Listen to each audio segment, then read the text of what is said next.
Katibu mkuu wa Chama cha Mapinduzi Dr. Emmanuel Nchimbi ametoa jana tangazo la kusitisha kwa muda mikutano, ziara, makongamano ambayo yalikuwa akiendelea, kwa maana viongozi wakifanya ziara, wabunge, viongozi mbalimbali wa jumuiya.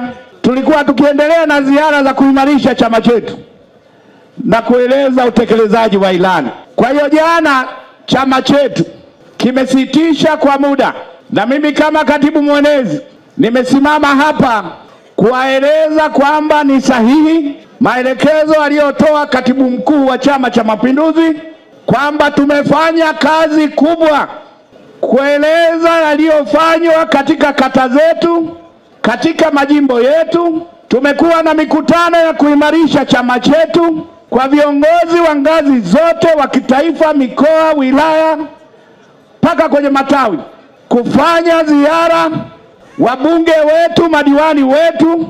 Lakini chama hiki ni chama kikubwa, chama kizoefu.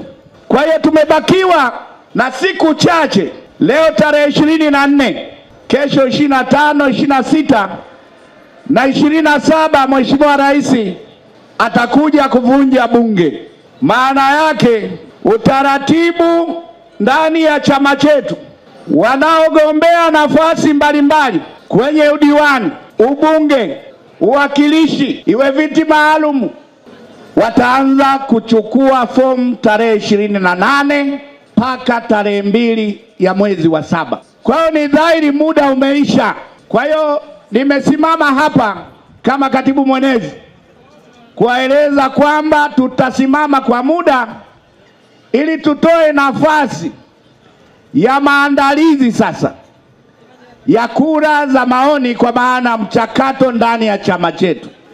Kuna kamati za siasa za matawi, kuna kamati za siasa za kata, kuna kamati za siasa za wilaya, mkoa, na wenyewe wapate nafasi ya kujiandaa kuratibu kura za maoni.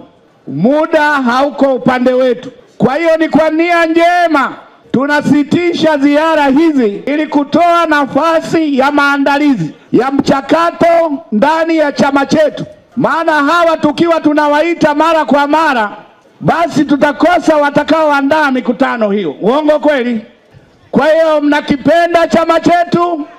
Tunajua tulikopita katika mikoa yote, hamasa ilikuwa kubwa. Sasa turudi tukajipange kwa ajili ya maandalizi ya kura za maoni. CCM oye! Hapo vipi?